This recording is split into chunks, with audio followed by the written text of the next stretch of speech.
So hello friends, welcome back with my new video. आज का प्रश्न आदि काव्य से लिया गया है और प्रश्न है गीति काव्य के रूप में विद्यापति पदावली के बारे में बताना है। तो चलिए इसका आंसर देखते हैं। विद्यापति की पदावली को हिंदी और मैथिली साहित्य के गीति काव्य का सबसे बेहतरीन उदाहरण माना जाता है। इसे आसान शब्दों में समझे तो गीति काव्य ऐसी कविता होती है जिसे आसानी से गाया जा सके, जिसमें कवि अपनी भावनाओं, कवि की भावनाएं क्या होती थी? प्रेम, भक्ति, दुख, सुख को सीधे दिल से व्यक्त करे और जिसके शब्द इतने मधुर हो कि सुनते ही मन खुश हो जाए। इसी को क्या कहा जाता है? गीति काव्य। आइए विद्यापति की पदावली को गीति काव्य बनाने वाले सभी कारणों को आसान भाषा में विस्तार से समझते हैं। पॉइंट नंबर 1 देखते हैं। गाने योग्य होना, यानी कि संगीतात्मकता होनी चाहिए।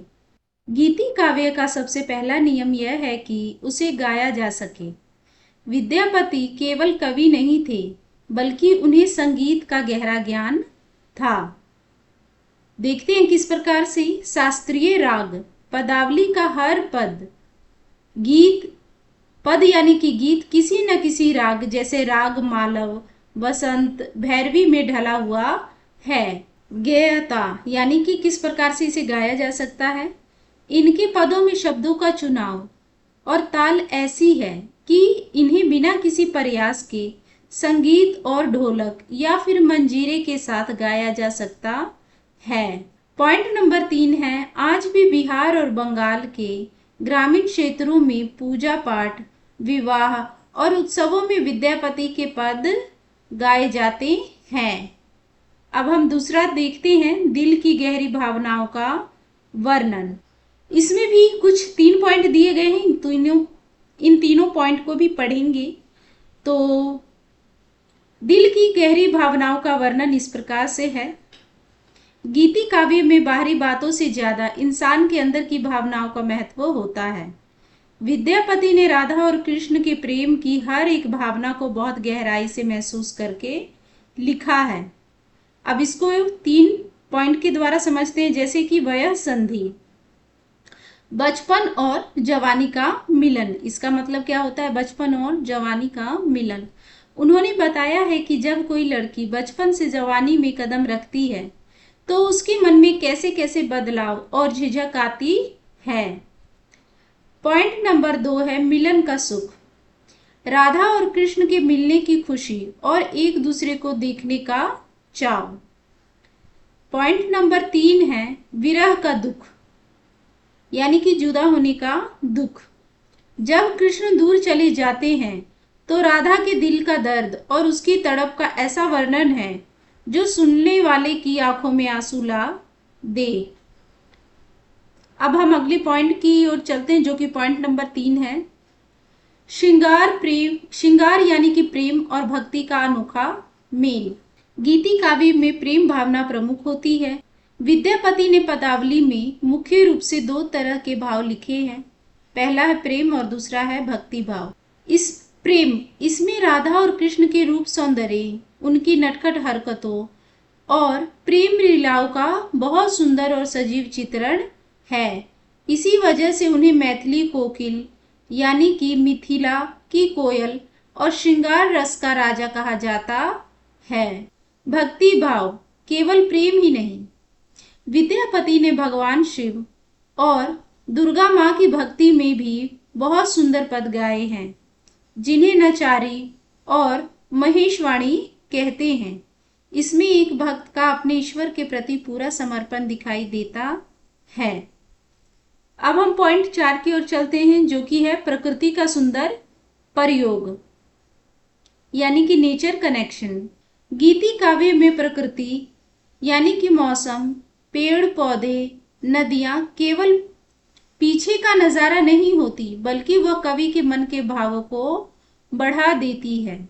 जैसे कि जब राधा कृष्ण साथ होते हैं तो वसंत ऋतु, खिले हुए फूल और कोयल की कूक उनकी खुशी को बढ़ा देती है।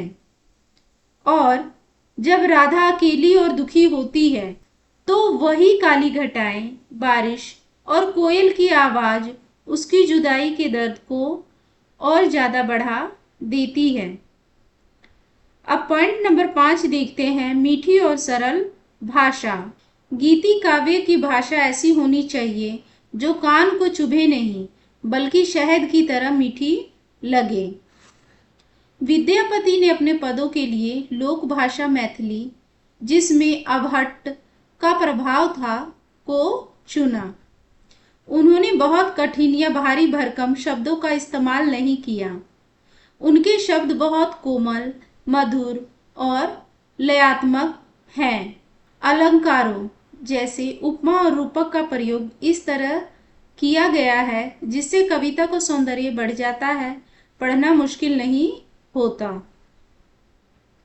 पॉइंट नंबर 6 देखते हैं। पॉइंट नंबर 6 है, आकार में छोटा और असर में गहरा। गीति काव्य कोई बहुत महाकाव्य, रामायण या महाभारत की तरह लंबी कहानी नहीं होता, बल्कि वह पदावली का हर एक पद अपने आप में छोटा और पूरा होता है। 4 से 8 पंक्तियों के एक छोटे से पद में ही विद्यापति पूरी भावना, रूप और स्थिति को इतनी सुंदरता से समेट देते हैं कि पढ़ने वाले के दिल पर गहरा असर पड़ता है। अब निष्कर्ष देखते हैं इसका क्या निकलता है। संक्षेप में कहें तो विद्यापति की पदावली में वे सभी गुण मौजूद हैं जो एक महान गीति काव्य में होने चाहिए, जैसे मधुर संगीत, दिल को छू लेने वाली भावनाएं, प्रेम और भक्ति का संगम तथा मीठी भाषा। विद्यापति ने जिस गीत काव्य शैली की शुरुआत की थी, आगे चलकर भक्ति काल के महान कवियों जैसे सूरदास, मीराबाई और कबीरदास ने भी उसी शैली को अपनाकर अपने पद लिखे। इसलिए विद्यापति को हिंदी साहित्य में गीति काव्य परंपरा का जनक यानी कि पितामह माना जाता है। सो वेल फ्रेंड्स, आज की वीडियो में इतना ही। आज का ये वीडियो आपको कैसा लगा कृपया कमेंट में ज़रूर बताएं और इसी प्रकार की और वीडियो के लिए हमारे चैनल को सब्सक्राइब ज़रूर करें।